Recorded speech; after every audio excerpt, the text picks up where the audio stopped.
Hi! Merry Christmas! 5 taon na rin akong hindi nakapag-celebrate ng Christmas sa Pinas.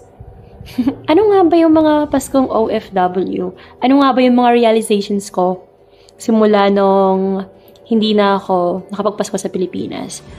'Di ba guys, anong una usually pag Christmas, yung una-una mong naaalala is yung family mo. Kasi ako family talaga. Kasi sa Pilipinas, family talaga yung kasama mo tuwing Pasko. However, pag ito kasi ibang bansa, yung kasama mo is yung colleagues mo, mga kaibigan mo, yung mga ka-workmates, or naman, in short, kaibigan or mga friends mo. So, isa yon. Number 2 siguro, may trabaho pa rin kahit Pasko. Especially pag sa bansa ka na hindi naman masyadong sinaselebrate, ina-appreciate yung Christmas. So, yun talaga. 24 pa nga lang na-remember ko last time. Nag-video call ako while having class with my kids. And isa yon sa mga sobrang namimiss ko kasi holiday na sa Pilipinas.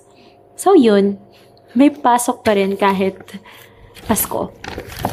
And next is yung presence ng beer months. Kasi dito guys, usually mga 3 weeks before lang sila nag-prepare na Christmas na, nagalagay ng mga decorations, something like that. Pero pag sa Pilipinas, September pa lang, marami ng Christmas lights. Halos lahat ng bahay na nakikita mo sa daan, mayroong mga Christmas lights, may mga parol, ganyan. Dito, 2 weeks before, yun mo lang makikita yung mga lights, mga Christmas lights.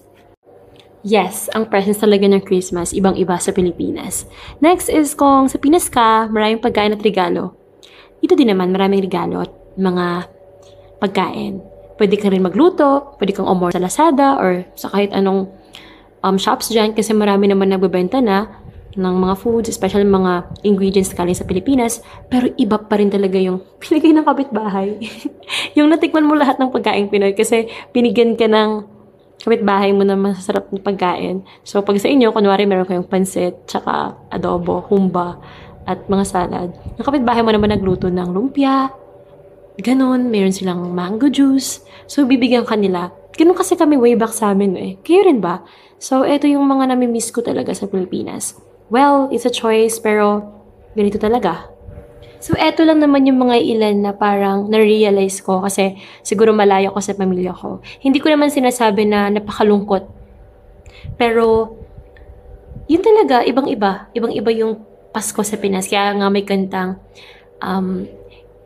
kanta talaga na magniningning ang Pilipino saan man sa mundo. Ganyan ba yun? Pero yun talaga. So, iba talaga yung Pasko sa Pilipinas. Truth! Hoy! For the emote and